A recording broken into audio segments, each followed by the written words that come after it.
گوجرانوالا سے ہمارے bureau chief میاں جاوید وٹو کی رپورٹ کے مطابق دریائے چناب میں انتہائی اونچے درجے کا سیلاب۔ ڈپٹی کمشنر نوید احمد نے رات بھر دریائے چناب سے ملحقہ علاقوں میں امدادی سرگرمیوں کی از خود نگرانی کی، سیلابی ریلے اور قریبی دیہاتوں میں فلڈ ریلیف سرگرمیوں کا جائزہ لیا۔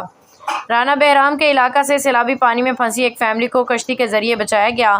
سیلاب کی زد میں آنے والے علاقے میں ریلیف سرگرمیاں جاری ہیں، صورتحال انڈر کنٹرول ہے۔